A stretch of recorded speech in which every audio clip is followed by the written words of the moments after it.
Welcome back, everybody. Salute to Intangible Boxing. I see you, my brother. Boxing Monster, I see you, my brother. Look, we're just going to educate some casuals today. This is just open boxing talk with the Ibfp. You know, I found some time, and I just kind of really want to do what's real, and just speak to some of these topics. And I just want to touch on everything that we don't always get to touch on. I want to touch on fighters and in different scenarios that we don't always get to get on. So let's just talk about the world of boxing.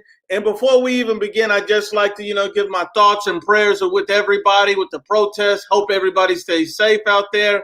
And, everyone is entitled to justice. There should be justice for all. My thoughts and prayers are with everybody. Salute, IBFP Nation. Ricardo Martinez, Junior Moreno, Chin Smoke, Hammer Down. Salute everybody. Alex Trujillo, I see you, my brother. Salute everybody. Look, let's just get into it. And, we can talk about anything. So, Miguel, I see you. Look, if anybody got a question or anything, drop it in the chat, and I'll answer it right now.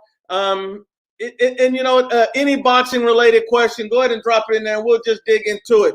And now, right now, for me personally, I'm going to just start saying, why is there so much hate for guys who are trying to fight everybody? Why is there so much hate for guys that want to fight everybody? I found it funny that, a guy like Deontay Wilder, he spent pretty much his whole career ducking all the best fights. This dude was almost 30 saying that he didn't want to unify because he was a baby. And, people were protecting him. And then people try to compare that to Canelo when he's 23. That doesn't even make any sense to me. That makes no sense. There's people saying that Errol Spence has done more in the sport of boxing than, Terrence Crawford. And I'm like, do they not realize Terrence Crawford was undisputed at 140? Do these guys not realize these are facts?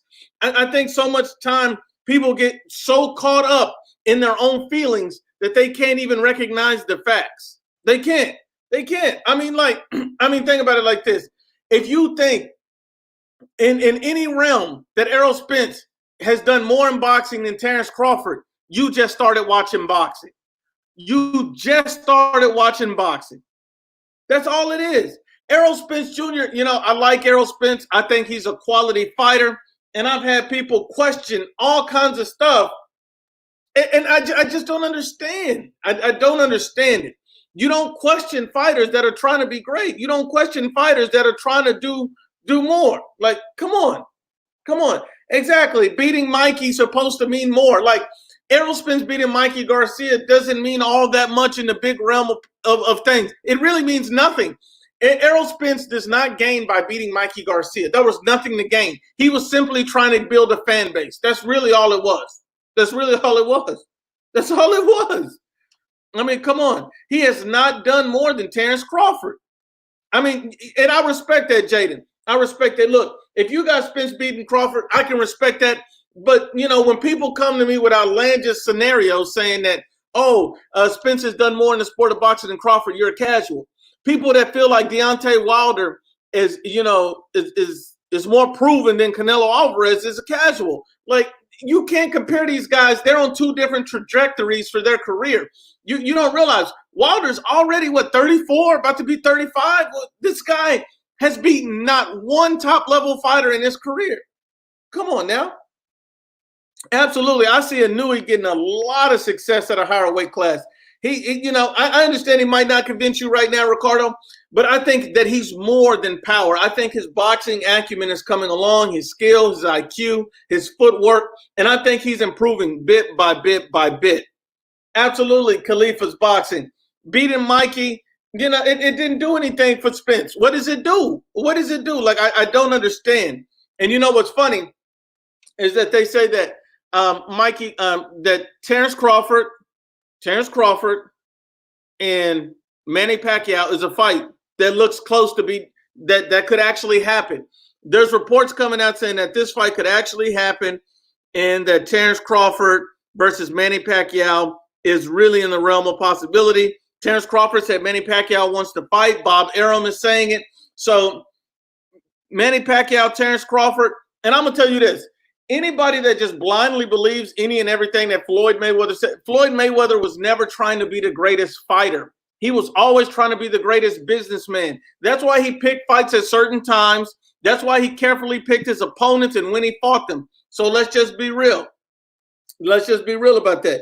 I think that Terrence Crawford and Manny right now, that's a great fight for Terrence because it's an opportunity to get another belt, to become a unified champion at 147 pounds, and then there's no more issues.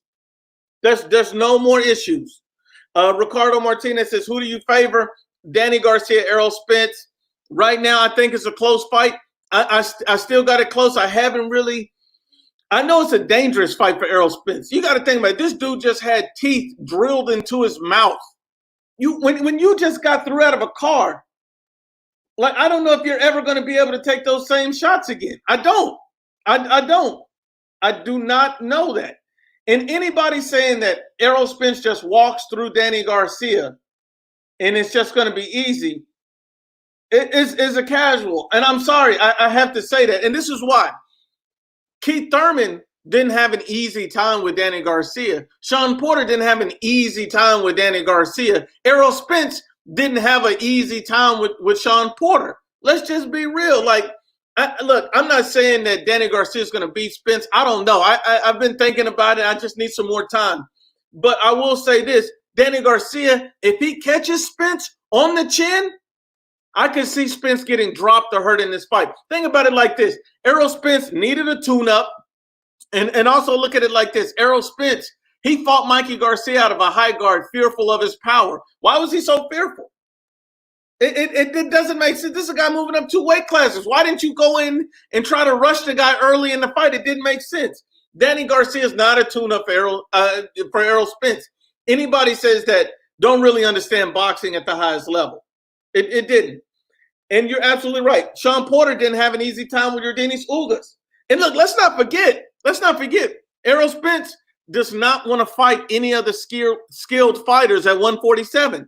He doesn't want to fight Ugas, and he doesn't want to fight Crawford.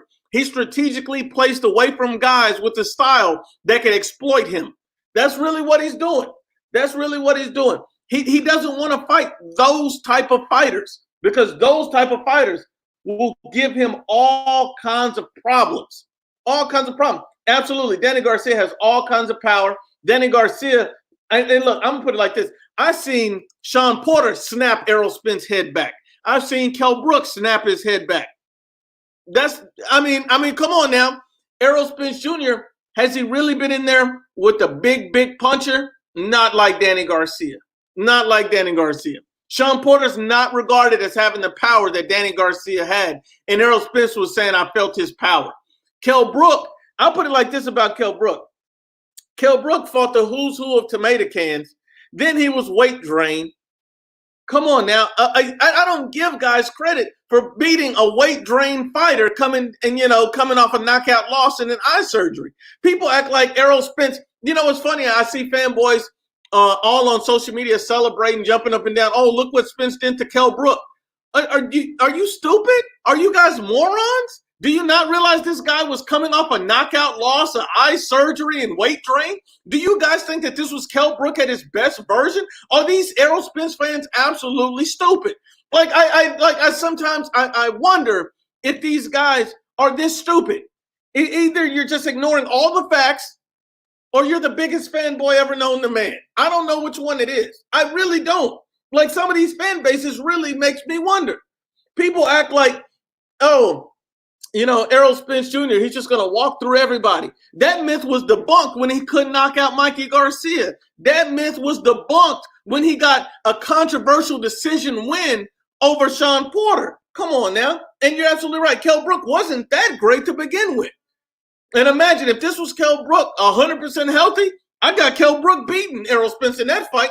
A healthy Kell Brook, I got him beating him. At this point, I don't think Kell Brook will ever be the same after what Gennady Golovkin did to him.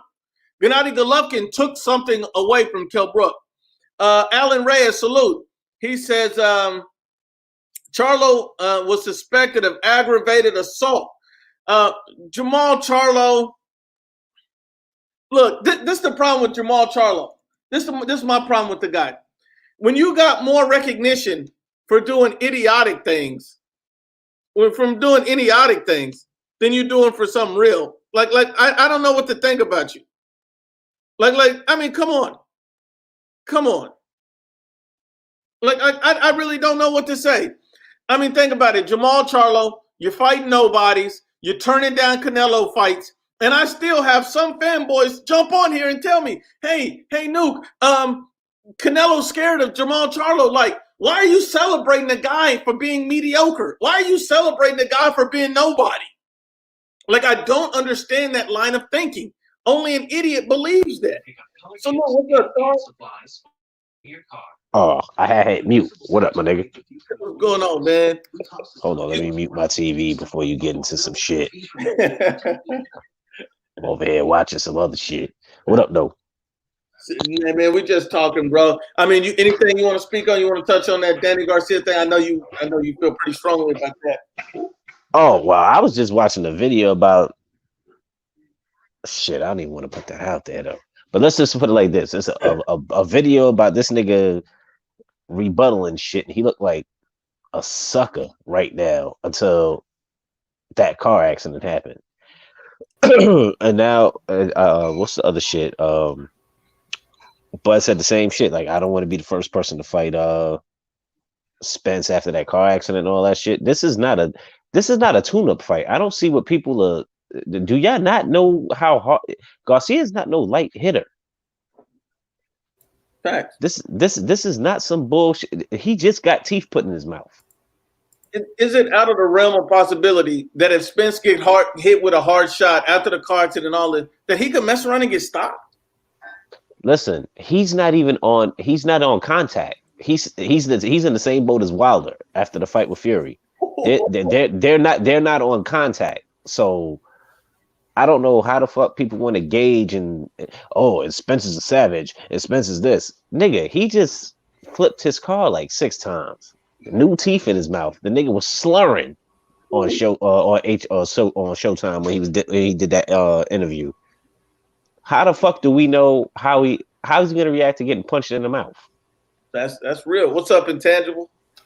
Yo, and I'm talking about not a hard punch. I'm talking about just a jab, just pow. This nigga gums will be sore. Yeah, I just wanted to say, man, shout out to Spence. He said that Chocolatito is his favorite fighter to watch. He's a real one for that. But I mean, I think if Spence does return to normal, he should beat Danny Garcia. Clearly, if he doesn't return to normal, that is of course a question, because if he does get hit, who knows what his punch resistance may be, and who knows what his stamina is like. Because Danny Garcia usually does last the full 12, and he usually does not expend a ton of energy. I think that, but if he does return to normal at least, which is still in question, I think he should win a decision. Okay, I agree with you on some of that. Mind you, the nigga is on no contact. Nobody knows how he's going to take a punch. He got new teeth in his mouth. Oh, I know. Ain't nobody jab him. Okay, I'll put it like this. I know. Look, this is the best way that I was thinking about evaluating the fight. I had Marvelous Marcos from his podcast on here last week, and he told me that he thinks that Danny Garcia is going to come in and stop Errol Spence. And if he doesn't stop him, he's just going to beat the hell out of him during the fight, maybe drop him a time or two, really hurt him bad simply because Errol Spence, he's not the same out of the car accident. Now, I'll put it like this. Let's say Errol Spence never had the car accident. Do you think Errol Spence would wash Danny Garcia? Do you think Danny Garcia is the same as Mikey? I don't think he washes him, but I think he does win clear. I mean, think about it though. Who the hell does Danny Garcia really just beat the hell out of? I mean, Granados is one, but he doesn't really wash anybody else at welterweight. Maybe Samuel Vargas, but he didn't wash, just destroy, and just beat the hell out of Ivan Redkach. He didn't beat the hell out of Guerrero. He struggled with those two guys. And he's probably past his prime as well. This is not a prime weight class for him. He's already lost multiple times. And he hasn't really had a great marquee victory in 7 years against Matisse. But that's a catch-22, because if it wasn't for this accident, you wouldn't hear Spence talking the way he's talking. He's refocused. I'm out here. I'm feeding into the bullshit and all this other shit. Look, if this was like straight up, he's with Blu-ray, he's focused, he ain't listening to these motherfuckers talking about he's a savage, he ain't flip his fucking card 20 different times. He beats the shit out of Danny. Just looking at it. Reach, boxing. He did it to Mikey. And No, I honestly believe, not the same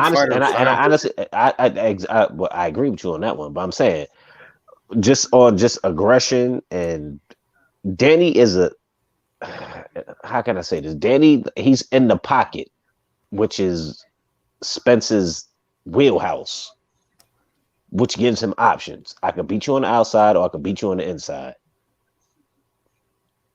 I'll put it like this. Look at it like this.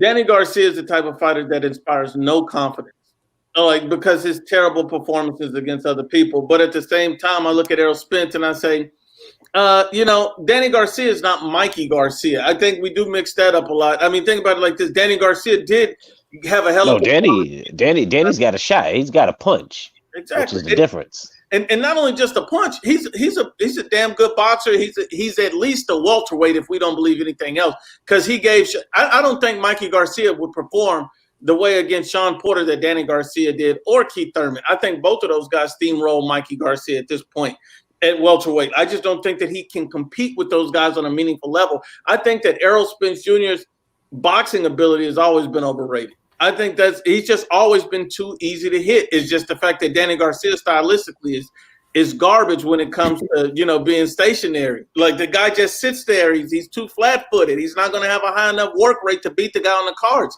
Danny Garcia is going to have to hurt this bastard to beat him. And part of the issue, though, is Spence. I don't think is going to be able to hurt Danny though. He'd have to beat him on points and activity. Dude, you got to understand, man. Spence does not have power from the outside. He doesn't generate power when he's outside. He only does it on the inside. And his Danny's power is cumulative. It is, but I don't think he's going to hurt him with a single shot, or even with a body shot. Maybe, I don't know. Now, I don't know. I think that Errol Spence Jr.'s power. It's a little bit odd to me. I see the guy. He's going to need an accumulation of shots to hurt Danny, and I've never seen.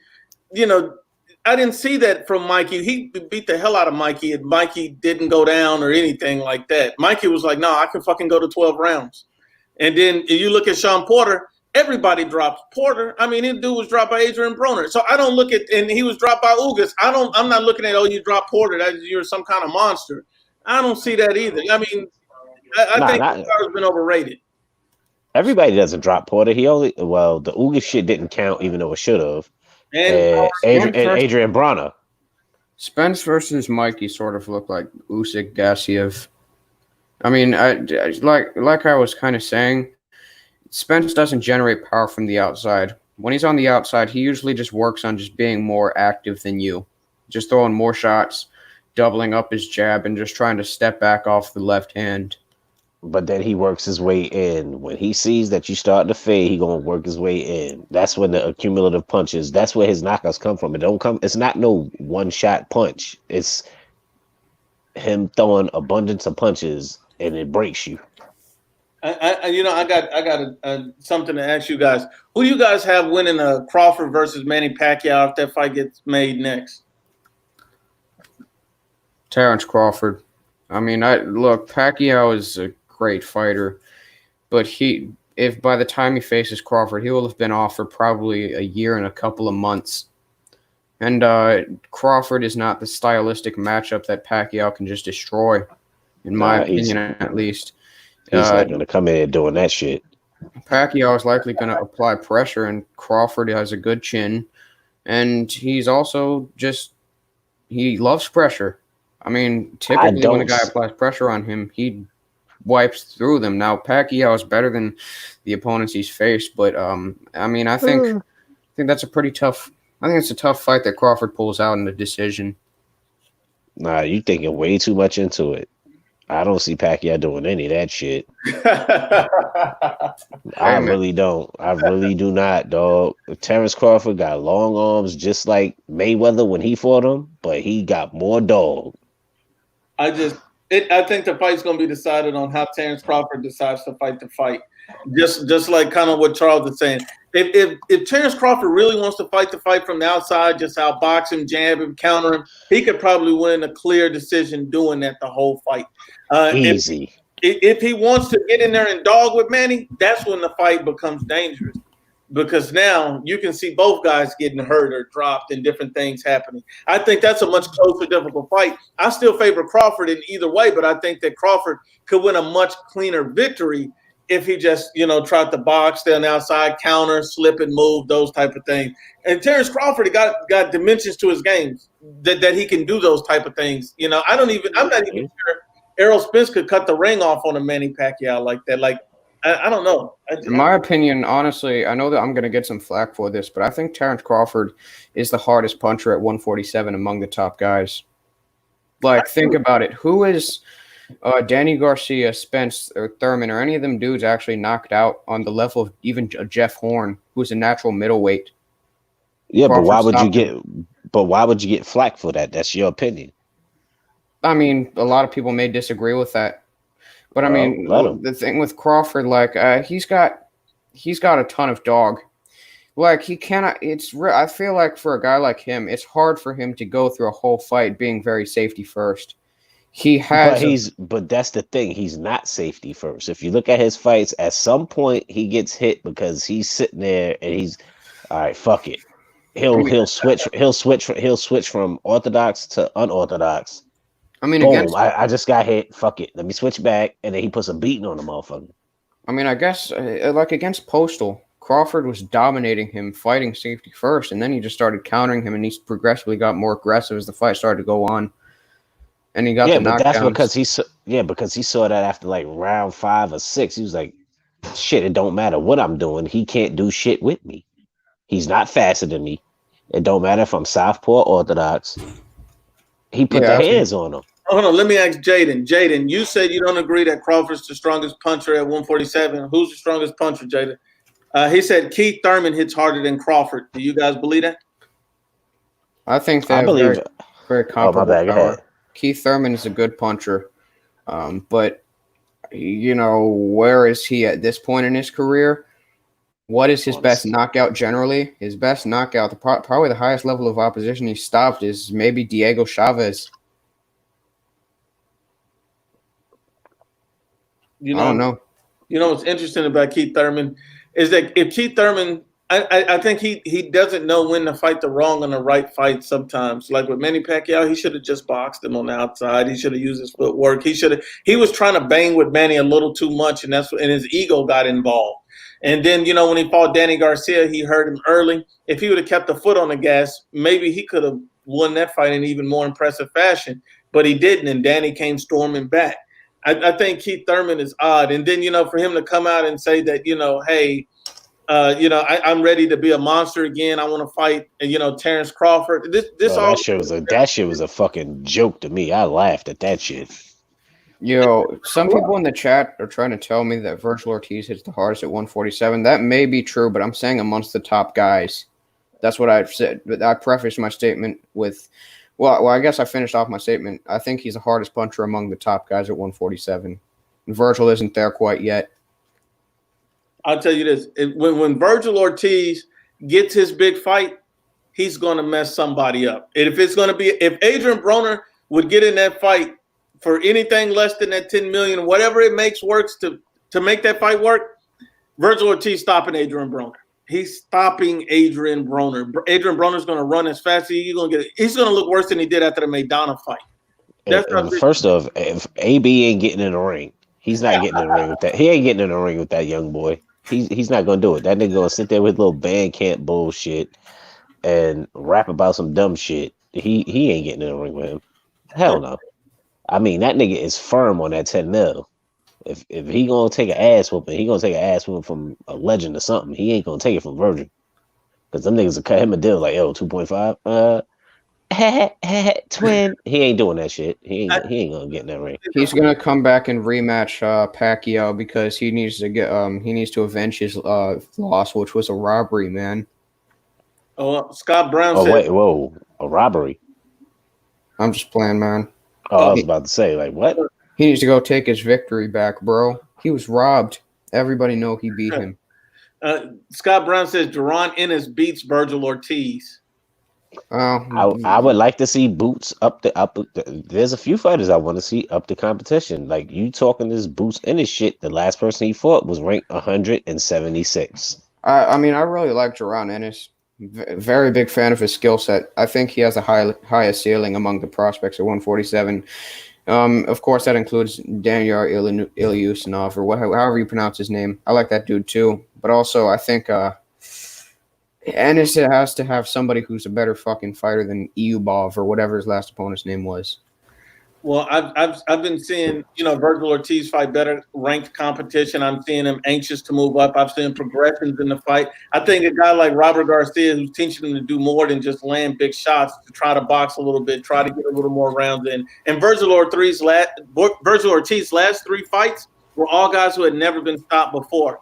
And so I just think that Virgil Ortiz right now is ahead of the curve with Boots Ennis. Boots Ennis is going to end up getting – isn't Boots Ennis like 24 or something like that too, 25?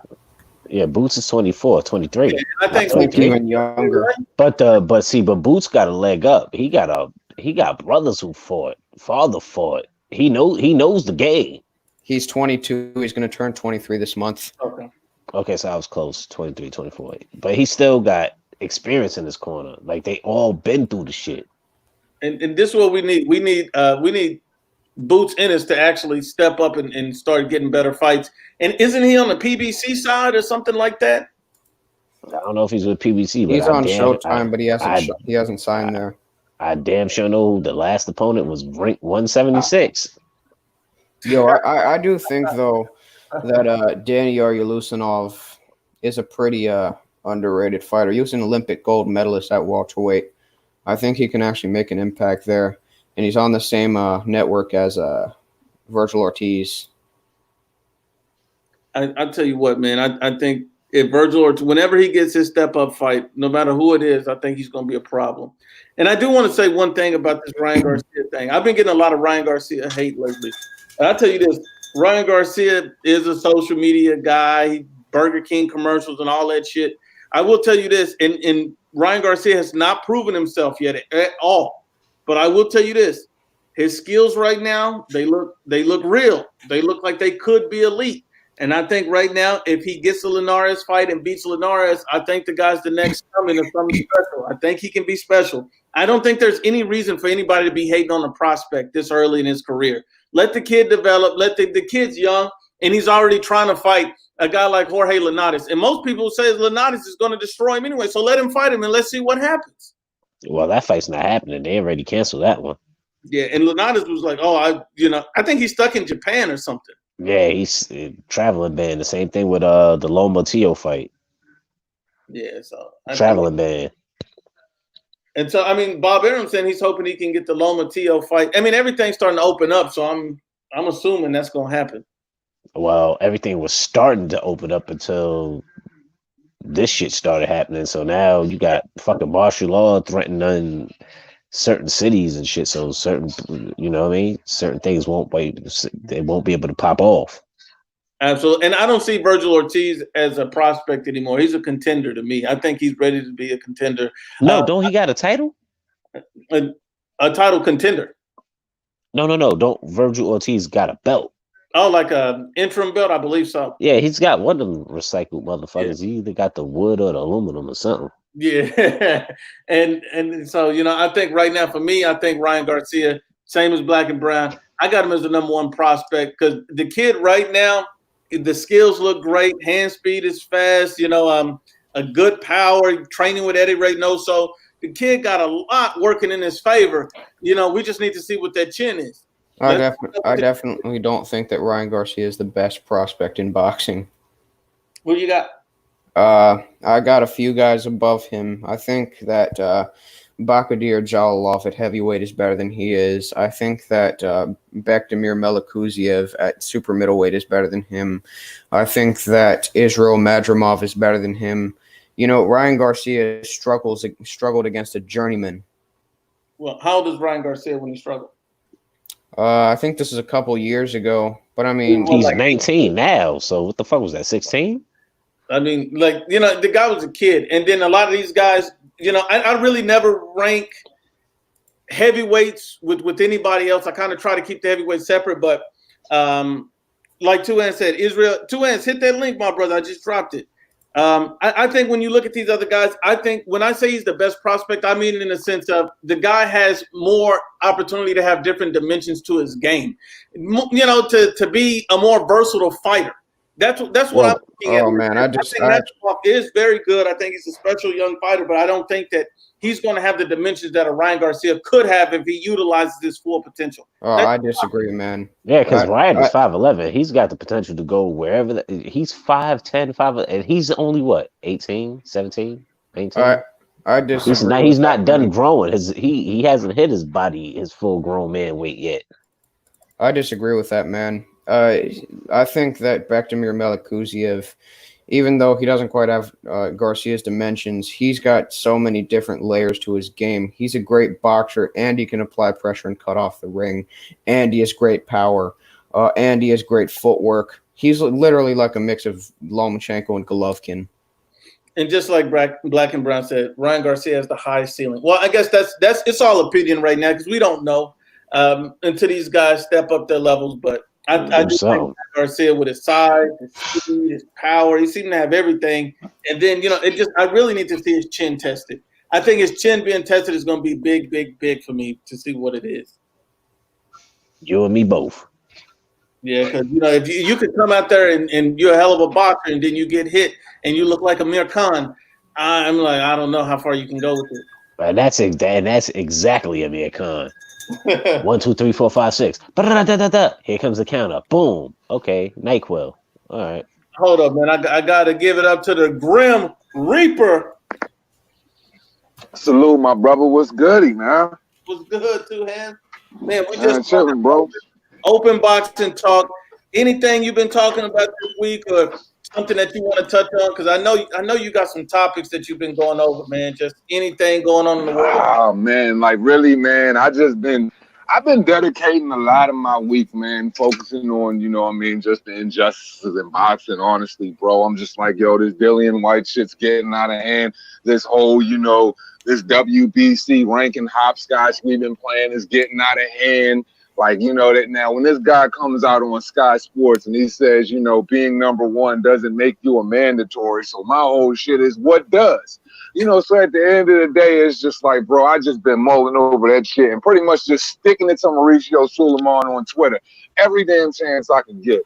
Also, yeah, I've been dogging him on Twitter. And then, you know, I've been hearing a lot of people saying, you know, I'm talking about Anthony Joshua. I was on topic with people questioning Anthony Joshua's heart and saying Tyson Fury is just built of, you know, certain things that Anthony Joshua isn't built of. And, you know, I've just been touching on a bunch of random stuff, you know, but mainly the injustices on Dillian Whyte and your Dennis Ugas. I don't see how you can fight a Omar Figueroa for a title eliminator, you know what I'm saying? And then Danny Swift just comes off of the freaking couch, eats a freaking stale lemon head, and then all of a sudden he thrusts it in the damn he thrown in the damn number one spot. Like it's just been crazy to me, man. Just the blatant corruption.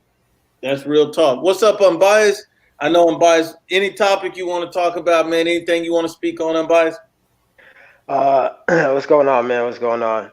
No, I was just listening in, man, and you know, I kind of agree that, you know, Ryan Garcia, if we're talking about in the terms of like boxing potential, his star power, etc., I think Ryan has the highest ceiling. Like he's gonna be probably the biggest star behind Canelo, and his skill sets are good. I obviously think he needs to work on certain things, but tangible.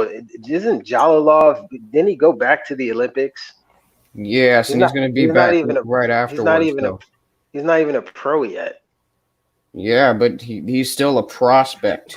Just because he's not in the sport right now. Prospect in the Olympics, though. Yeah. Yes, but still a prospect. I count that as well. The prospects we're talking about are professional prospects, not Olympics. Well, I'll give Like, out and plus, respect. I actually put an asterisk next to his whole Olympic run again because, like, what the fuck? Why are you back in the Olympics? Like, there's no reason for you to be in the Olympics. Like, Yeah, there is.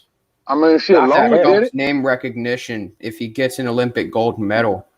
Yeah, when Loma did it the second time, people talk shit about him for that. I'm just saying, but we can't use the why, you know what I'm And- saying? Ask why he doing it if Loma did it. That's what I'm saying. Would Loma have gotten Yeah. his shots without them gold medals? Oh, of course. Look at Anthony Joshua. All he needed was one.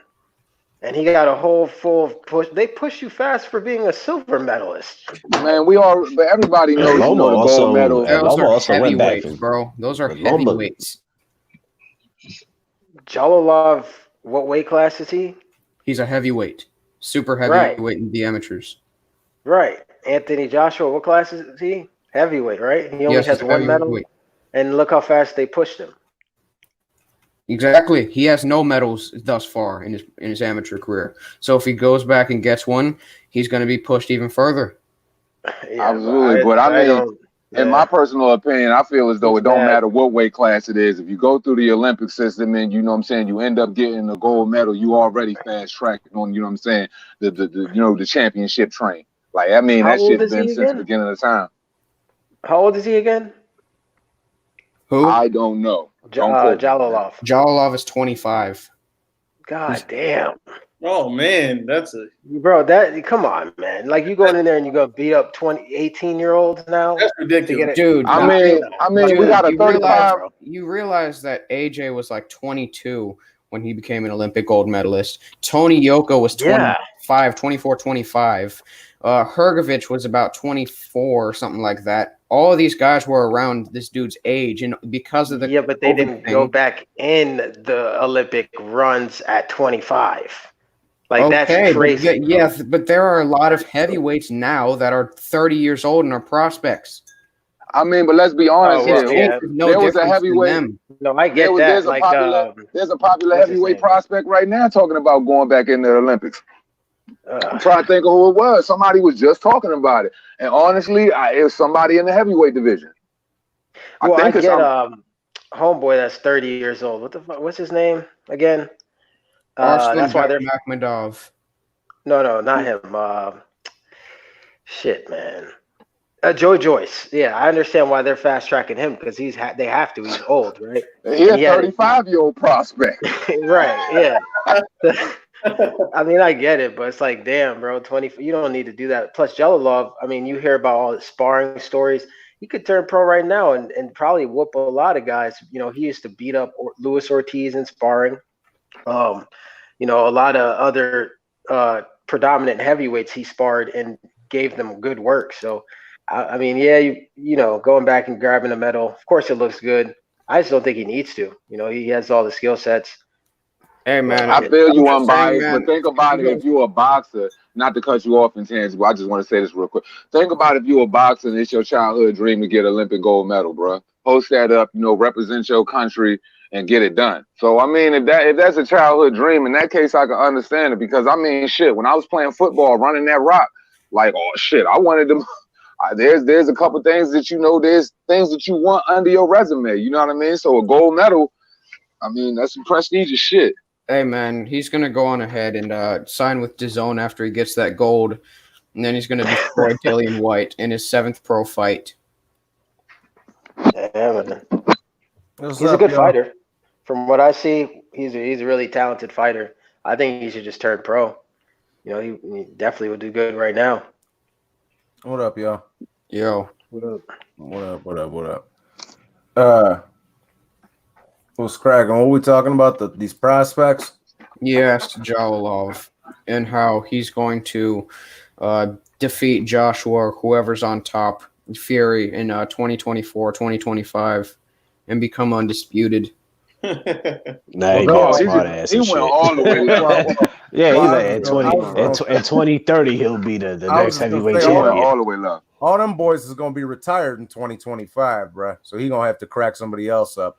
Do that. Okay, then fine. He'll defeat he'll compete with Peter Milas or Lucas Brown when they defeat them dudes and get all the vacant belts. See, man, I like this is just. I'm not knocking nobody or nothing like that, but like this is just me.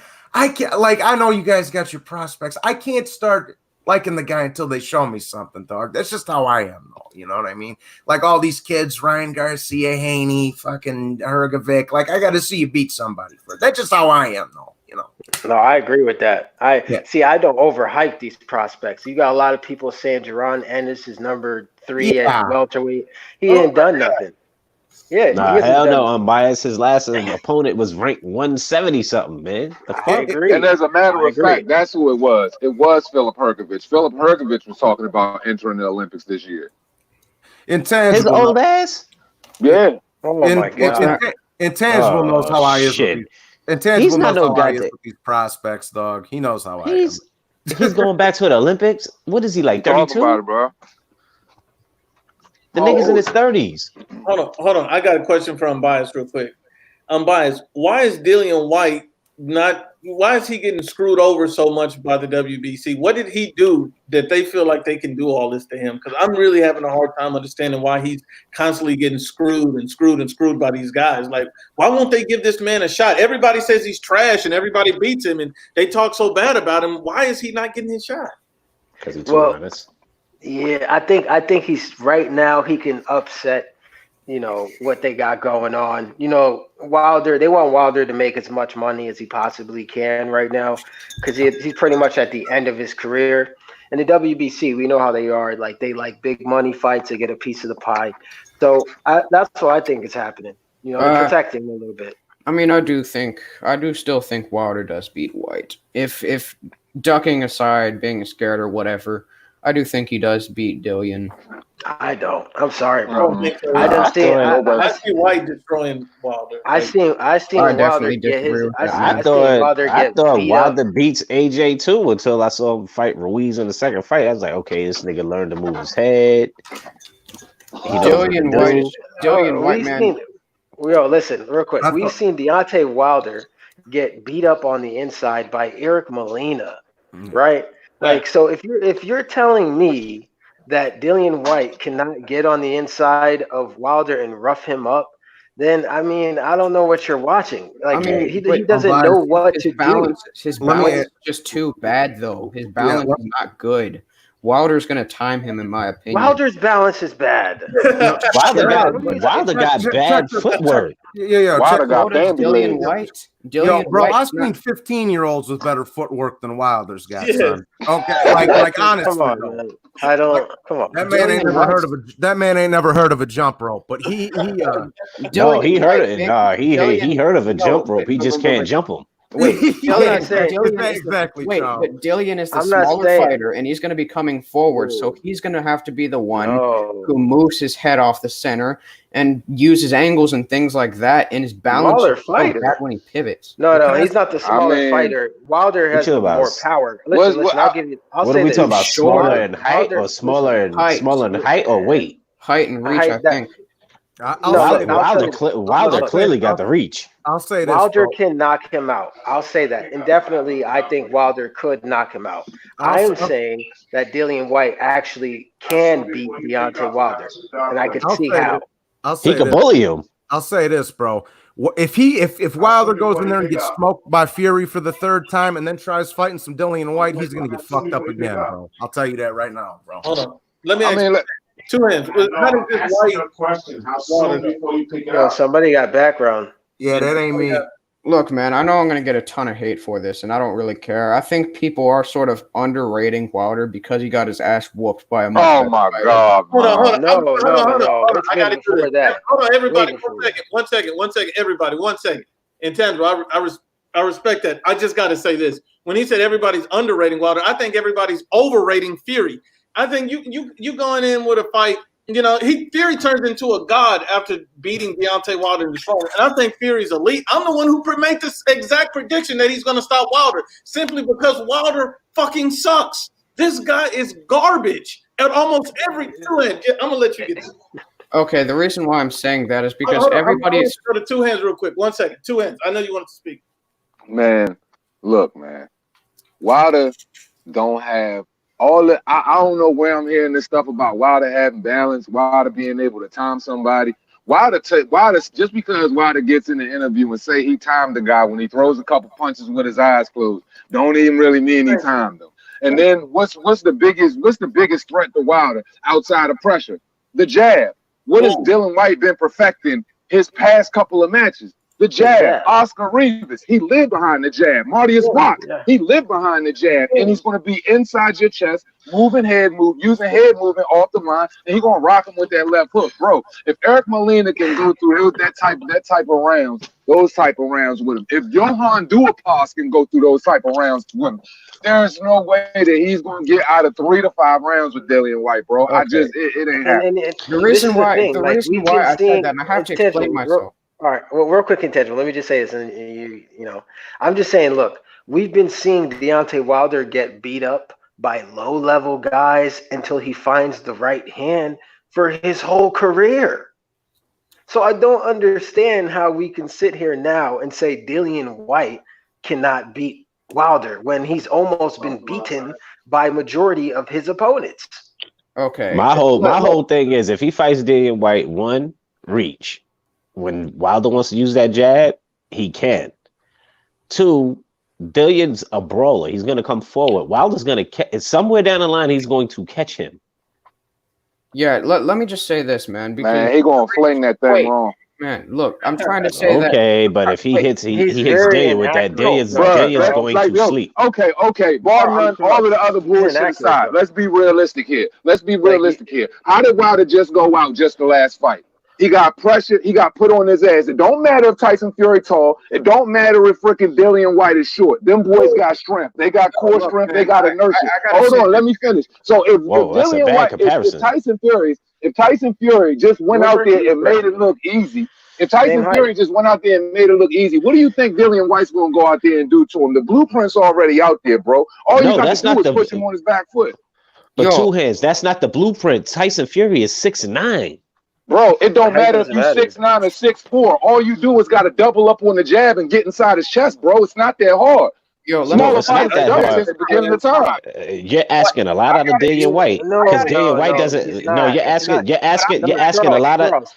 Charles, I'm gonna give you a list of fighters that got in on Wilder. No. I'm not disagreeing with that, but I'm saying Dillian Whyte don't got the best. Yo, Eric Molina is shorter than Dillian Whyte. Luis Ortiz is about the same height as Dillian Whyte, and he pressured him and he got in. Facts. They both is not an inside fighter. Can you guys let me explain myself real quickly? So I'm hearing too many voices at the same time. Let me just say this, right? What I'm trying to say is the reason why people are underrating Wilder is because people constantly, now that he lost to Tyson Fury, people are now saying that he loses to every single person. I've heard people say he can lose to Parker. He's going to lose to Michael Hunter. People saying he's going to lose to everybody in the division. Hunter, maybe, but Michael. I mean, Parker loses to Michael Hunter. Man. Like Wilder, in my opinion, destroys Joseph Parker. He just doesn't beat the top guys. Wilder, the thing, like I hear you guys saying Wilder has a good jab and all that, but Wilder's so inaccurate himself, and he takes so long usually to find that right hand. At that point in time, when he does find the right hand, he's eaten every selective punch that his opponent has thrown at him. He's eaten it. Now, Dillian Whyte has power. So eating his left hooks, I don't know if he could just do that. Shit. You just said it right there. He finds the right hand. And that is something that even though he does nothing else. After he gets beat up. Even though he does you can find the right hand if everybody that you fought done went into the ring and laid down and act dead, man. And then you fought a 52-year-old Crip keeper, bro. Let's be serious here. Y'all putting too much stock into this guy. It's driving me crazy. Like, do people like, y'all all watch boxing? How are y'all overrating this kid? Even though he does nothing else, even though he does nothing else good in his game, the one thing he is look, man, I'm out. I can't do this. That nigga 2 hands left. Hold on, everybody. I just want to say this. I agree with 2 hands with what he was saying too. I mean, look, Wilder's dangerous for anybody. He got that big right hand, and if he lands, anybody can get it. I understand that. But when you see what Fury did, he put him on his back foot. He exhausted him by putting all that weight on him. When Wilder, he doesn't carry the same power throughout the fight. If he get that pressure put on him, if he gets exhausted, he gets dragged into a fight that he doesn't want to fight by fighting him on the inside. Okay. You know who with a jab fighting on the inside, and if Dillian Whyte's hit him with a hook, it's over. What I'm saying, even though he does nothing else good in his game, the one thing he is elite at, in my opinion, is setting up the right hand. It is a jab that blinds your opponent, and then he throws a very fast right hand that is hard to avoid. Hence why all of his opponents are not. I don't know about elite, but he does a good job. I mean, listen, but the issue, but intangible. Break his arm. How many? I mean, like you got to think about it. The guy doesn't know what the hell he's doing in the ring. He's windmilling it. That's how he got the fucking nickname. He's just trying to look for any shot he can get to land on the guy. The moment he lands the shot, he's like, I only got to be perfect for 1 second. He gets his ass kicked the whole fight. And at the end, he gets a puncher's chance of a shot on anybody, and he wins. And Luis Ortiz, if he was 10 years younger, he would have stopped Wilder. Let's just be real. Yeah. And that's the issue. Have anybody else's skill? That's the issue right there, man. I disagree. Like, we keep saying that he finds the right hand, but he finds the right hand after getting his ass beat. That's the issue. So do we think he could just sit there and get his ass beat by Dillian Whyte until he finds the right hand and not be knocked out? That's what I'm saying. No, my thing, the way that fight plays out is Dillian Whyte's Dillian Whyte's gonna win a slug. He's a proud motherfucker. He's going to want to sit there and go. You also ignore the fact that Dillian Whyte gets his ass beat in pretty much all of his fights. He gets hit a lot. That's not true. What do you mean? What do you mean? I say that. I said the same thing I said with that with Fury. The same thing. He was getting beat up by Marius Vach. He got knocked down against. He won every round. He didn't. No, he lost in my opinion, probably 3 rounds against Vach. He was getting beat up against Joseph Parker. He had rough spots in that fight. He was losing. Oh my god, bro! He was losing in many people's eyes against Derek Chisora. No. In my opinion, he lost the first fight against Chisora. Okay, hold on. He gets hit in all of his fights. Hold on 1 second. I'm gonna let Two Hands break this down real quick because I like where Two Hands was going before he got off. He was on a good roll, and I really need to hear this. Two Hands, break this down for us, man. Like, I cannot believe what the fuck I'm hearing right now. And it's driving me crazy to the point that I literally had to jump off this joint. Duke asked me to come back, but this is what I'm saying, bro. Y'all talking about his height, this height differential. Y'all talking about he perfect at setting up this right hand. How are you perfect at setting up a right hand when you lose every round? My thing is this. Hold up. Are you setting up a right hand or are you getting lucky with it when somebody fucking takes a minute or 2 off in the round or they take a round off? You guys are completely misinterpreting what I'm saying. I'm not over-exaggerating. Y'all said, hold on. Y'all said he couldn't get inside, but he just fought Marius Wack. Honestly, if you want to be honest, Marius Wack got more tools in the shed than Deontay Wilder. That's a fact. To be perfectly honest, he's been used as gatekeeper for every fighter just to solidify where they fit in the top 10. So to sit up there and act like Marius Wack ain't nothing, like Dillian Whyte just went in there like he just didn't fight a 6'9", 6'10" guy that should be weighed at super fucking heavyweight, and really went in there, fought behind the jab, stayed inside, used the hook, beat him up for several rounds. While he was 276 pounds, he was in that bitch overweight. Come on, man. This man took a fight in like 3 or 4 weeks' notice. Like, I don't get the whole notion that Rivas was beating up Whyte when Whyte was controlling Rivas with his jab throughout the whole fight. Yeah, he got dropped. And when did he start losing all these fights? And that's the thing, even with the Parker fight, Whyte was winning that fight behind the jab. Yeah, he got caught by Parker in the last round, right? Intangible, I love you, man. I love you, bro. But I know you made a crazy ass statement jumping out the window with that shit, and I know you trying to back it with some type of validity. But bro, man, come on, man. Now we saying we underrating Wilder. No, Wilder's been overrated his whole career, bro. He has by many, but I don't understand. Parker's the better fighter. But I don't understand how it's boxing-wise. controversial. I do not understand how it is controversial. No, look, Wait. I'm not saying it's controversial. I'm just saying it's kind of crazy. Intentional. Let me just say this. I agree with you in your sentiment that Wilder can knock out Whyte, because I think Wilder, if he connects with the right hand, I think he could either drop you or KO a lot of people. But my issue with that is I also believe Dillian Whyte could indefinitely stop Deontay Wilder, because Dillian Whyte likes to fight on the inside, lean on you, use his weight. The same shit that Tyson Fury did to Wilder, Dillian Whyte does that too. Let me. And I want to ask another question. How tall is Johan Duhaupas? He's big. What, 6'4", 6'5"? Yeah, something like Right, that. Okay, so he around Dillian Whyte height, right? And Johan Duhaupas has less skill than Dillian Whyte. We can agree to that, right? Yes. Yep. So didn't Johan Duhaupas live in that man's chest and put a couple ice cream sandwiches over that man's eye and drag that man in the deep water? Yep. Yeah, he did. And we talking about Dillian Whyte can't get inside his chest? Oh, Drop the mic, I'm out. Yeah, see, that's the point I just don't get when people say he can't get on the inside, because Wilder's like this precise sniper on the outside. To me, that's bullshit. I've been seeing Wilder swing and hit air in so many fights versus low-level guys. I just don't see how you can't see Dillian Whyte getting on the inside. I just don't get it. Like, it's everybody else has. Everybody else has. Like, and they are not as good as Dillian Whyte.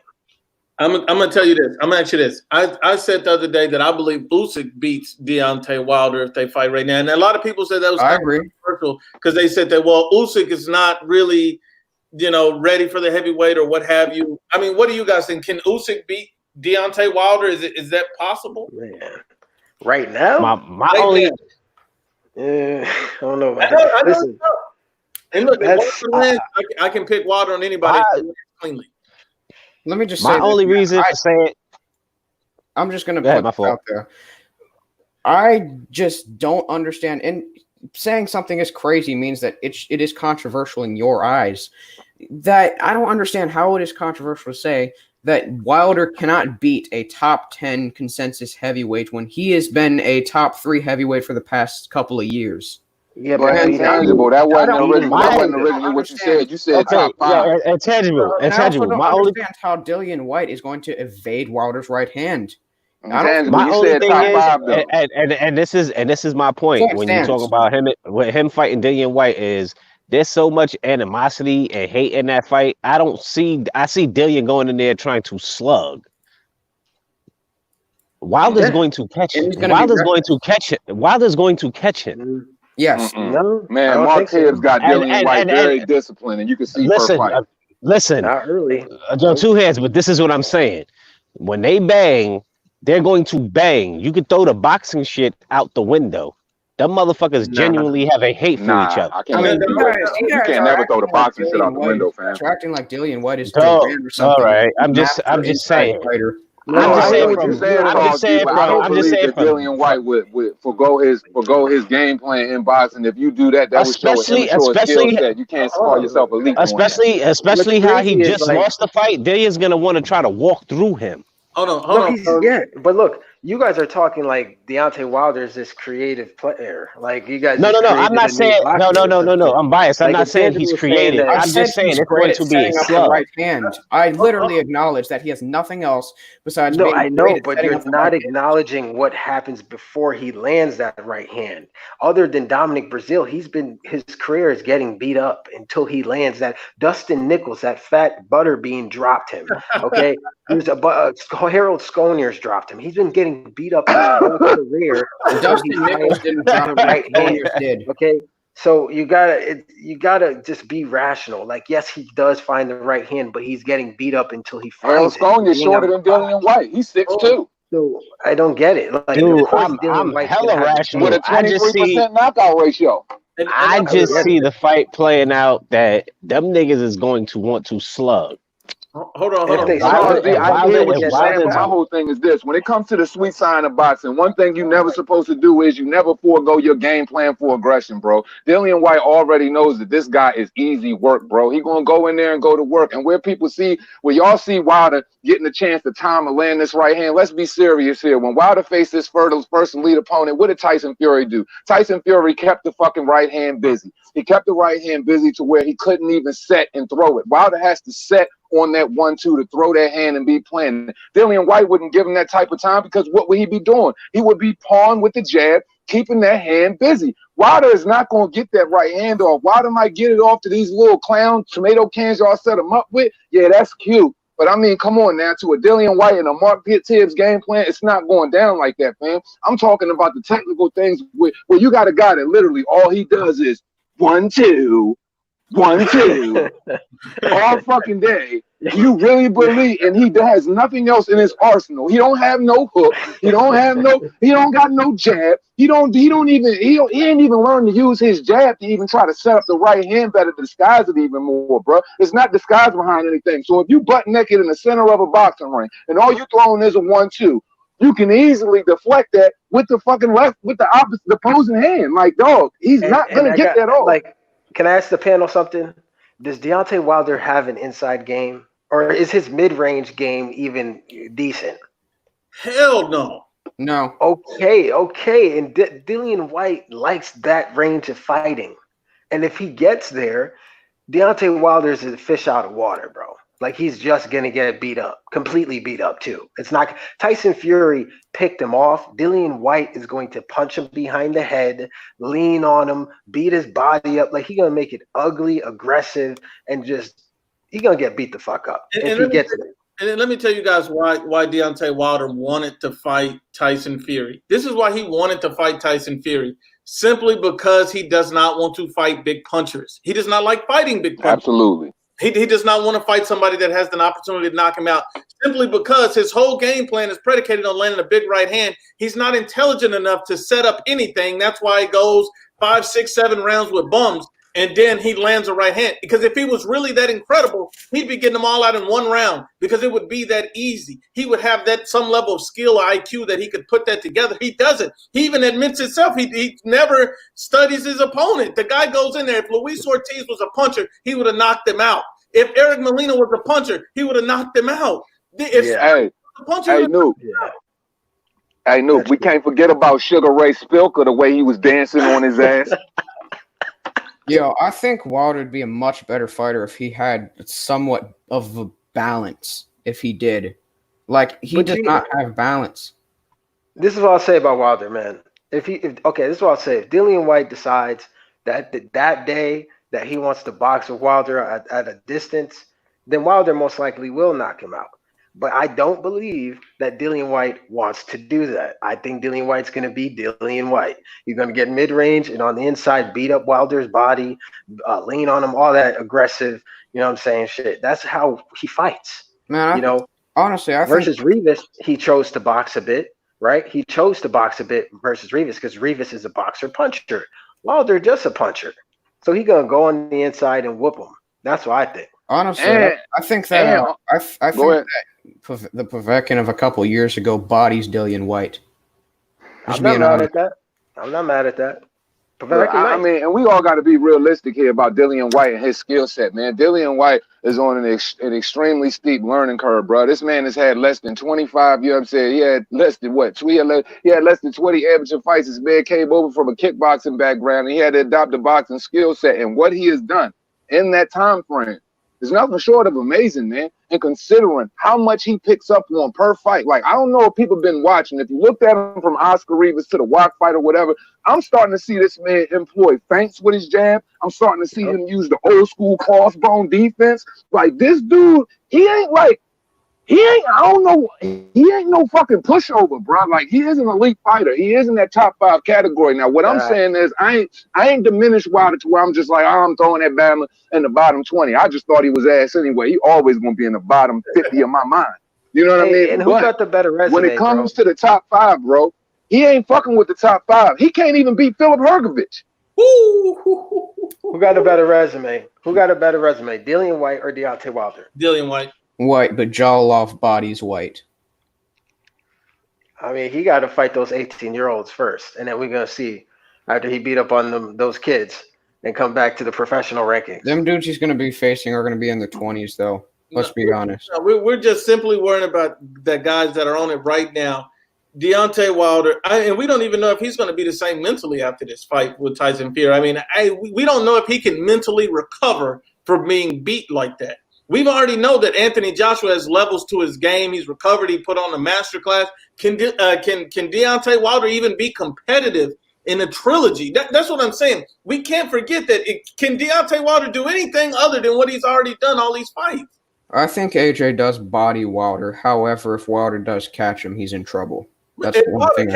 But that's the case for everything. If Wilder catches Fury early, he's going to sleep. If he catches anybody early, they could go to sleep. It's really that simple.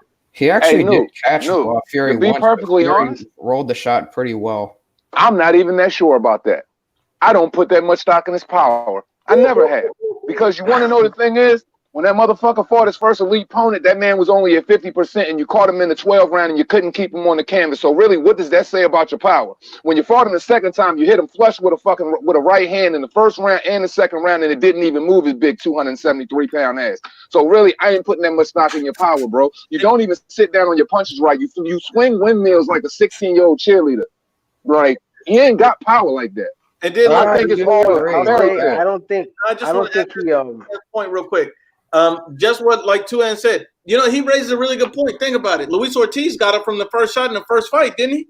So, and then this is an 80,000-year-old man. Anthony Joshua's been hit by a big puncher in Klitschko before, got up. So I don't think just because Wilder hit you once necessarily means you go down and stay down. That's a very good point. Tuan made a very, very good point that I think a lot of people overlook. I overlooked it myself. That's a hell of a point. Yeah, I think Wilder's power. I think he has power, but I don't think Wilder has the power. I don't think he is the hardest puncher ever, like a lot of people say. But, I mean, think about it. Most of the hardest punchers ever knocked out shitty competition or guys who are chinny. Like Ernie Schaefer's best knockout is completely over the hill, Ken Norton. Man, don't talk about Black Hercules like that. Black Hercules, I think don't talk about Black Hercules like that. Wilder has power, right? And I think that the punch that we're talking about that landed on Fury, I just don't think he was able to have the correct form because Fury was mentally pressuring. It was like a get off me punch. You know what I'm saying? It wasn't something he sat down and timed, and because Fury didn't allow that. Fury was mentally pressuring him, feigning him, making him think, which they can't do that good because he's not really. That's the thing, though. He caught that man with a flush right hand and coming down with the left hook, and you still couldn't keep him on the ground. This is what I'm saying. Okay, yeah, good point. If we really look at it for what it is, bro, like Wilder doesn't punch properly. He's never punched properly. I'm gonna just put it in perspective like this: when he met Tyson Fury for the first time at the press conference and Wilder Fury won, what was the first thing Fury said about this guy? If I fucking let this spaghetti fucking noodle skinny fucking basketball player of a fucking boxer knock me out and beat me, then I should stay retired because I suck. Look at his frame. Look at his build. He ain't built for power. That power, like, bro, I'm telling you, the power is a figment of his imagination. Now, anybody crack you on your button, on your chin, and they catch you the right way, everything is going to shut down on you. You're gonna get noodles for legs, bro. I think his power is very comparable to Vlad's. I think their power is about even. And Dr. Steelhammer, he never really got off that back foot, really turned with it and threw it. He keeps that European style to where he can stay in position to counter and throw that other punch. So even and for real, Vlad might be stronger than what people see because his shits be straights. A lot of his knockouts be straights, be left hooks. Shout out to Kubrat Pulev for that 5th round devastating bomb he laid on your ass. But yeah, man, I'm just saying, like, Vlad could have probably got more power on his shots if he torqued it more. Wilder, when you see him throw his shots, they just come from anywhere, like, and they come down. They really don't come straight. Like, he never really gets behind the jab. Then when he finally does, like, I think it kind of happens in a sense where it's like it even shocks him. Because half the time when I see him get these knockdowns, his fucking eyes are closed. I mean, Wilder, I think the issue with his power is he'll sometimes lunge so much that there's almost too much forward momentum into his punches. Vlad, because his power also came from his incredible hand speed and sharpness. Like, he knocked out Eddie Chambers with the check left hook to the or no, actually not a check left hook. He hit him with a leaping left hook to the forehead, and it knocked him out cold. Facts. Because he's very unpredictable. Great technical boxer, good power. And I just think that, like, say if Deontay Wilder would have just did something as simple as this, right? Like, say, you know, I don't have to be great at everything, but I want to be great at this jab. I want to be great at jabbing with this left hand. I want to be great at jabbing with this right hand. You know, I want to focus on my footwork, or focus on your balance. You know, little things like that. Shooting a jab up top, shooting a jab down low. You know, pulling his punches. If he would have focused on little things like that, I feel like that would have, in the way the heavyweight division is set up right now, if he could have fought the long game, stayed behind the jab, and really just picked up some type of technical basics, he would have been in a lot better shape than what he is. But he don't have nothing to fall back on at this point. I'm gonna tell you this, two hands. Deontay Wilder, you know, at this point, his whole career has been pretty much smoke and mirrors. That's really what it's been. You know, the right fights at the right time against, you know, opponents that's not going to make him look terrible, at least worse than what he already looks. That's why he hasn't fought Dillian Whyte. That's why, you know, he hasn't fought guys like Anthony Joshua. He's had opportunities to fight those guys. Why did he fight Fury? Because he's not regarded as a puncher. He does not want to smoke with any punchers because he knows that if a puncher catch him early in the fight, because he always get caught early in the fight. But then you don't have to be skilled to catch Wilder, and he always get caught early in the fight. He gets hit by a puncher early, it's over. Anthony Joshua was not going to try to box Deontay Wilder for 12 rounds, although he has the technical ability to box Deontay Wilder for 12 rounds. He's going to stop him early. People always talk about Wilder's power. What about AJ's power? That power is elite.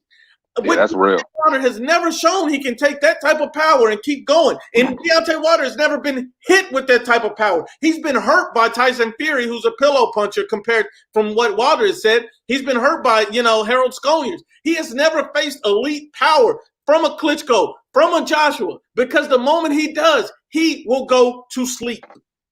And that's all truth. Like, and this is the thing, you know, I think Charles D was saying something to you in the chat, Nuke, about him and Rosklat. But that's the thing. Like, when we look at Deontay Wilder, we have to take his whole career for what it is. Everybody ate the blue pill, you know what I mean, got sucked in the matrix, and you even, out of those 40 tomato cans, people even started to fall into the hype of like, hey, maybe this guy can crack. Nah, he can't crack. He's a freaking crack in the system.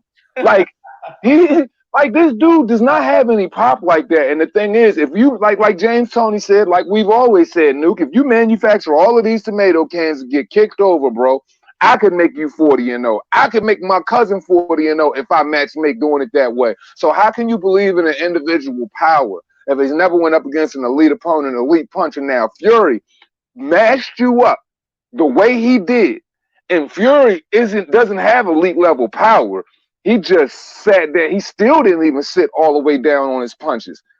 What do you think Joshua going to do to your face? What do you think Dillian Whyte's going to do to your face?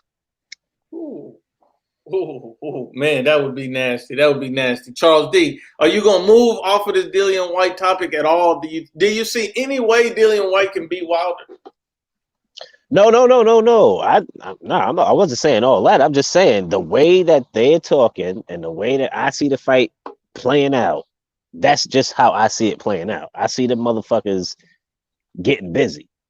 Yeah, I mean, I don't see it being technical. You know what I'm saying? I see that Wilder, with his shit he was talking, and the shit with Whyte, his hatred for fucking Wilder. I see him. That's the same way I seen what's the fat nigga's name? Big Titty. Yeah. If they were supposed to fight, you could throw all that shit out the window. Them niggas is slugging. I will say way too much personal shit. I'll say this about Dillian Whyte. It's personal with him and Wilder. I get that. But Dillian Whyte's much too intelligent to do that because he knows the danger Wilder presents with that right hand, and he knows he could get knocked out. And, the way things have gone for his career, he would never get another title shot.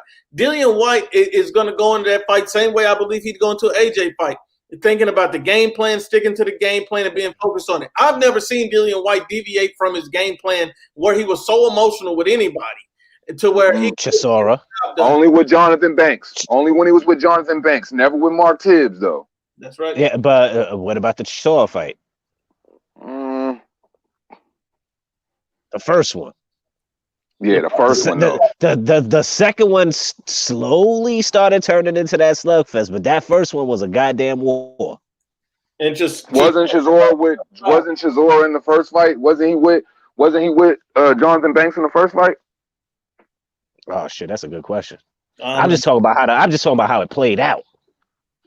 You could throw all the boxing shit out the window. That shit was straight. We throwing hands. Yeah, it was a barn burner. Only difference between Dillian Whyte and the Dillian Whyte situation. It's like Dillian Whyte got the experience, all the joys of watching this man get mashed up, knowing that he said that he would have beat him the same way for the longest time. I think that Dillian Whyte will go in there knowing that him just going in there and boxing and really sitting down on his punches and really hitting them with it. I think he knows that's going to be punishing enough because it's like at that point, man, all of these dudes looking at Wilder like he food. Wilder is a minnow in a tank full of sharks right now, yo. And he would have to prove that he can come reclaim that level of, masculinity in the heavyweight division that, garner him that baddest man on the planet moniker that he would say time and time again. Because he can't kick that shit no more. Hell no. You know what I mean? So it's just like, your whole identity has been stolen from you by fighters in the United Kingdom, bro. So you got to deal with you all the things you said about the fighters in the UK, all the things you said about this man couldn't punch, bro. He got a steep curve ahead of him, man. Yeah, but if you're gonna throw him in there with the Dillians, I even picked this nigga to beat AJ when they were both undefeated. Before all that diva shit, these niggas is the politics of the bullshit. I'm like, this nigga AJ don't move his head off the center line. The good thing that came out of that is he fought Ruiz and he learned his flaws. Like, you know what? Underestimated, blah, blah, blah, blah, blah. I saw that shit happen. Same thing with Wilder wasn't gonna do shit. Wilder was gonna get his ass whooped regardless. He lost that first fight, and that second fight was just a whitewash. I mean, I'm sorry. That shit was from pillar to post, but I'm just saying. We wouldn't know how that fight would have played out if they didn't go through them two losses. Oh, can't nobody say, yo, they're gonna have a loss before they go to do undisputed. Hell no. Two heads. Before we get out of here, I just want to ask you something. What's your thought on the Terrence Crawford Manny Pacquiao fight? They saying that that's a possibility, a real possibility of happening. How you see that fight playing out? I was just talking about this last night on my show, Nuke. Matter of fact, Johnny Boy brought that to my attention. Yeah, hold on for a second. Rod Squad's backstage. He was trying to jump on. My bad. I was supposed to. He's not back now. I think he just logged off. Oh, all right. Oh yeah. So speaking on the 10, them saying they're trying to go in a negotiation with Manny Pacquiao. You know what that means for me? That means that Manny Pacquiao is looking at the two individuals at 147 that have belts right now. He's looking at Terrence Crawford and he's looking at Errol Spence right now. And this is when you fight Manny Pacquiao, if he's willing to go through this. This is a passing of the torch fight. He doesn't want to pass it to Spence.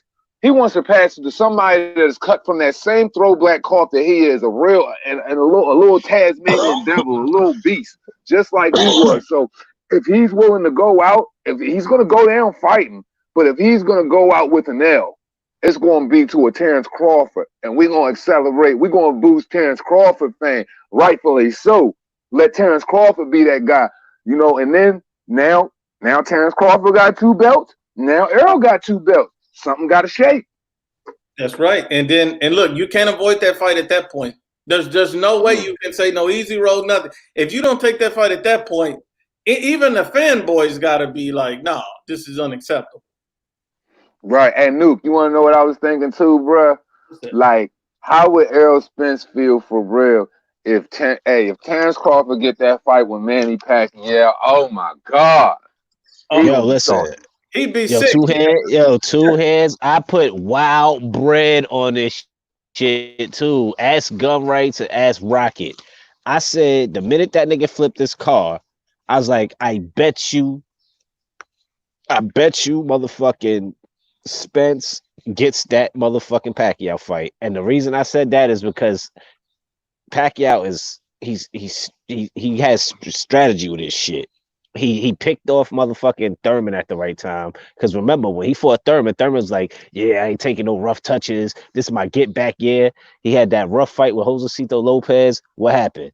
Man, he jumped right on that shit. Yo, you want this legend fight, you gonna let it pass. What Thurman do? His thirsty ass jumped right on that fight. Now, look at motherfucking Spence. Danny Garcia don't even want to fight Bud. He's number one in the WBO. This motherfucker switched sanctioning bodies. Fuck it. I'll take my shot at this nigga. Man, I'm gonna take my shot at this nigga. If Bud get that Manny Pacquiao fight, and Bob Arum is really going into negotiation with Manny Pacquiao, because was Keith Thurman the last fight on the PBC contract, or he still has one left with PBC, and this would be that last one? Oh, I don't know what the deal is, but ain't he a PBC fighter? Period. What'd you say, Newt? He's done with PBC. I think he's an open fighter. That's why Eddie Hearn and DAZN was trying to lure him over to Saudi Arabia for Garcia and all this stuff. Oh, that is a good point. He's pretty much picking what he want to do. I thought they did that shit because that's where the last fight was, for the Ruiz AJ fight, and they ain't got no, like, they can't really sanction shit out there. Well, they can sanction it, but I mean, you can get fights out there, period. Yeah. And damn, that's a good point. Overpaying. But well, of course, you know, them niggas is billionaires. They ain't got nothing else to do. Fuck it. Come entertain me. I got $85 million. Y'all niggas go ahead and beat your heads in. But the crazy shit is, oh fuck, I missed my point. All right, go ahead. The only thing I was about to piggyback off that shit. The only thing I'll say is this: anybody else saying that Terrence Crawford don't want to fight Sean Porter is just delusional at this point. And the only reason I say that is that when Sean Porter had his belt, he didn't want to fight Terrence Crawford. Now Terrence Crawford's trying to fight a champion. I mean, come on. Like, there's just really no point in that fight at this point. And even Sean Porter just came out and said the fight don't make sense. He needs to get a belt, and he decided to fight Errol Spence and stay in house instead of going across. Because I tell you what, Sean Porter would have earned a lot more respect had he went over to the top ringside and tried to unify titles. Mm-hmm. Yep. No, well, this is what I wasn't going to piggyback off of, but this is another point. Everybody keeps saying Bud needs to fight Porter. How does? I don't know what happened to Charles D. I don't know, man. Porter got a hold of his line. No Wi-Fi promotions. Yeah. Sean Porter got that Wi-Fi. It all goes back to this. I kept trying to tell people it makes absolutely no sense for Terrence Crawford to be trying to entertain a boxing match with a Sean Porter. Why would he fight Sean Porter right now? What sense does it make for him to fight a Sean Porter? It makes absolutely no sense, considering Sean Porter is coming off of a loss. Errol Spence won. He's the unified champion. If Bud Crawford, being the champion he is, and, you know, the unified, undisputed, lineal champion at 140, people are going to look at him like, and they're going to say, you know what the narrative is going to be? Sean Porter was damaged goods. He had no business being in the ring with him in the first place. And that's going to be, you know, the echoes heard from all of the fanboys and all of the media outlets with their agendas around the world, whether it's Fox, whether it's whoever. So you're going to fight another champion. And if those other two champions aren't available to want to unify with you, then you start looking down the line. But not right now. And look, I'll put it like this. I got one last thing, and then me and Two Hands address this, and then we'll salute everybody. Thomas Frederick left me a comment, and I just want to address it. And he was basically saying, you know, why do you guys, and he said this on our last live, Two Hands, when me and Two Hands do the eviction notice show, you know, this guy, Thomas Frederick, left a comment and basically saying you guys only support the PBC in-house fights, same side of the street. Why do we only support that? And I'm like, I don't know what the hell you listen to, but you got to be delusional to think that we only support in-house street. We both want the Whyte and Wilder. We want the AJ Fury, the AJ Wilder. We want all of these fights mixed and matched up. I don't know what the hell you talking about. Man, I don't even know how you even listen to even the conversation and listen to the key points of our conversations, and you even take that away from it. Like we want same-sided promotional bouts. No, we want these guys to intermingle. The biggest problem is we want the PBC to intermingle their guys with the DAZN guys and the top-ranked guys. They're the only guys that ain't willing to play ball. They're not trying to share their PlayStation games. Like, we got the system. You got to bring the game over, though. Like, come on, man. Like, it boggles my mind how people can't. How can you not see? That just shows that they don't really listen to us wholeheartedly, and the ones that really do, they don't even question it. They already know what kind of time we're on. Because if you have to question what our intentions are as boxing enthusiasts, as guy that breaks these things down for you guys every day, and don't understand that we want it 50-50, we don't care who's in the position. We just want to see the fights. We want the fights for y'all. That's all it boils down to. And look, I want to tell everybody, I appreciate everybody tuning in. And me and Two Hands are going to do more episodes of the eviction notice, where we're just going to go in raw, give you the truth, the facts, everything. So look for that over the next few weeks. We're going to try to up our game on that. I know it's been a little crazy lately, but we're going to really try to push that. Two Hands, you want to go ahead and take us out? Yeah, man, definitely, man. As we always say at the end of this thing, man, it costs you nothing to pay a nigga no mind, man. It's the eviction notice, man, with my man Boxing New and your man Two Hands. Respect. And subscribe to my brother Two Hands. Salute, everybody. Salute.